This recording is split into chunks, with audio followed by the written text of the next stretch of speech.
optimist communicator, Truman, straightforward honest, and Eisenhower, amiable shrewd. Throughout his European travels, he constantly invoked the need to re-energize the grand anti-fascist alliance of 1941 to 1945, which led to victory in World War II. Only this time around, Reagan believed, the global democratic crusade had a new enemy, the Soviet Union, a.k.a. the Evil Empire. On June 5th, Reagan gave a well-rehearsed radio address from the Palace of Versailles, in which the time-honored memory of D-Day, particularly the vigilant leadership of Winston Churchill, Charles de Gaulle, and Franklin D. Roosevelt, was given a fulsome embrace.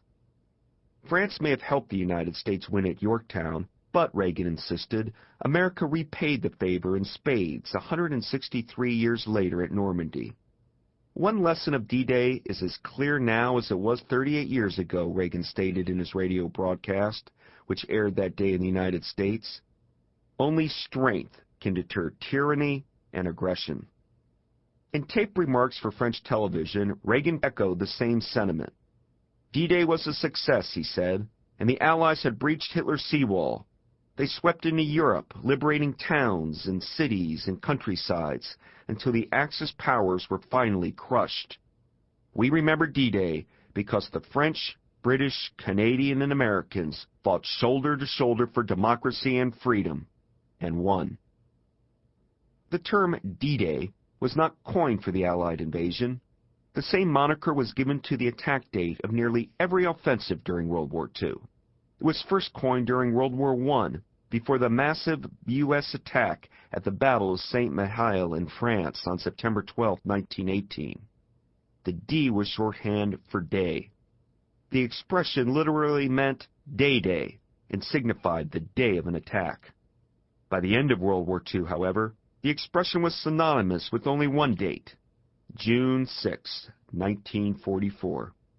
Evoking the fact that over 150,000 Allied troops had stormed the Normandy coast 38 years before at the cost of more than 10,500 dead, wounded, or missing men, Reagan pledged that America would do it again if it meant freeing France from a totalitarian aggressor like the Soviet Union. In the second year of his presidency, the resurrection of D-Day, the greatest amphibious landing in world history, as a defining moment in recent American history, was already a central part of his anti-Soviet Cold War policy. He closed his radio remarks by reading President Franklin D. Roosevelt's inspired D-Day prayer to the nation.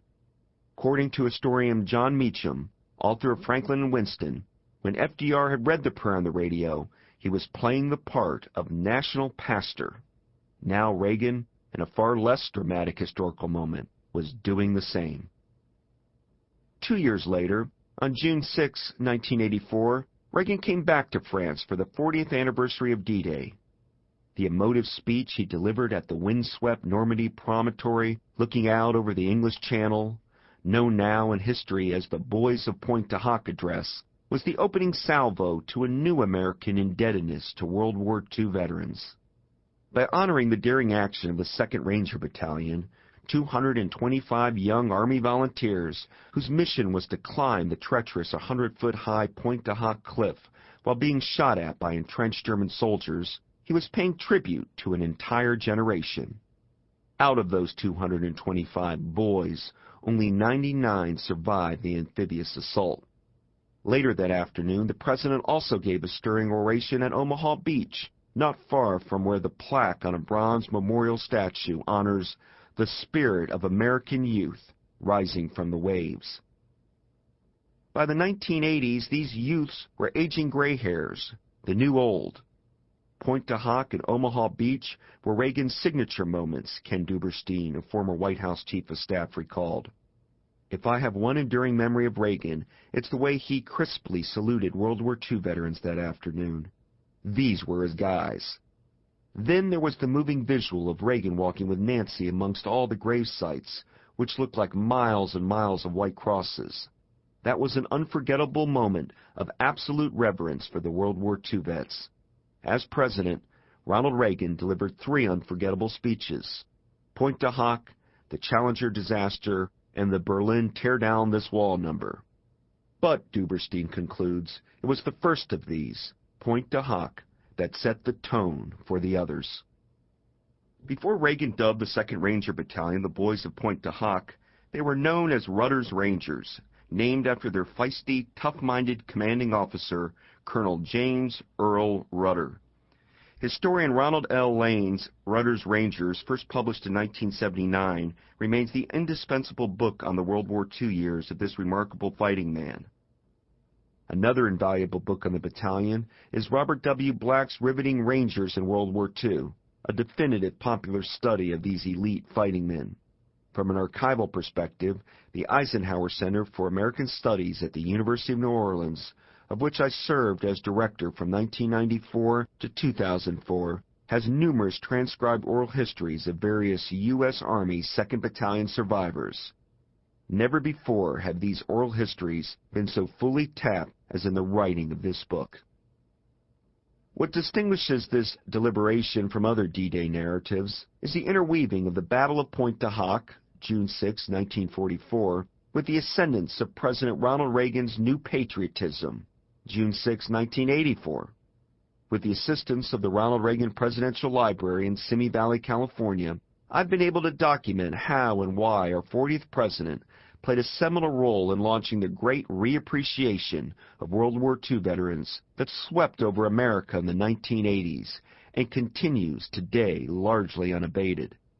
If it hadn't been for Reagan's 2 elegiac June 6, 1984 homilies, written by Peggy Noonan, Pointe du Hoc, and Anthony Dolan, Omaha Beach, there may never have been Stephen Ambrose's Band of Brothers, Tom Brokaw's The Greatest Generation, Steven Spielberg's Saving Private Ryan, or numerous memorials like the National D-Day Museum in New Orleans, built to exalt the citizen soldiers who liberated Europe.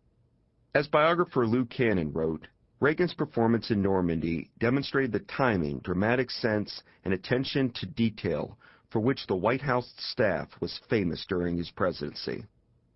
It was reporter Michael Dobbs of the Post who best put his finger on the 1980s-style new patriotism which was unleashed across America to commemorate D-Day plus 40 years. 40 years after D-Day, Normandy is bracing itself for a new invasion of a foreign army of 30,000 war veterans, journalists, television crews, tourists, and Secret Service agents, with 5 monarchs, 2 presidents, and a platoon of prime ministers in the vanguard, Dobbs forecasted on June 1, 1984. He went on, "For the politicians, notably President Reagan, the 40th anniversary of the D-Day landings can be seen as a valuable public relations exercise at a time when election campaigns are in progress on both sides of the Atlantic. For the press and television, it represents one of the most colorful international news events since Britain's royal wedding 3 years ago. For veterans, most of them now well over 60, the ceremonies could turn out to be the last opportunity for recapturing memories about the most momentous day in their lives. According to officials at the U.S. cemetery in France, a surprising number are taking advantage of retirement to return for the first time with their wives and families." And return they did that June. Anywhere from 10,000 to 15,000 U.S. D-Day veterans made the transatlantic odyssey. Their reasons for doing so were legion. Nearly all, however, wanted to pay obeisance to the past, to those armed forces members who had perished for freedom during the Second World War. The pre-anniversary D-Day hype orchestrated by the Reagan administration allowed many of these veterans, for the first time, to finally debrief their unknowing wives and children and grandchildren about the grotesque horrors they had witnessed. No more buried remembrances. With Reagan as president, the time had come for the World War II generation to speak out, even if it was a psychologically gut-wrenching proposition. By 1984, the stars were aligned for thousands of these stoic war heroes to finally offer eyewitness testimonials for posterity's sake.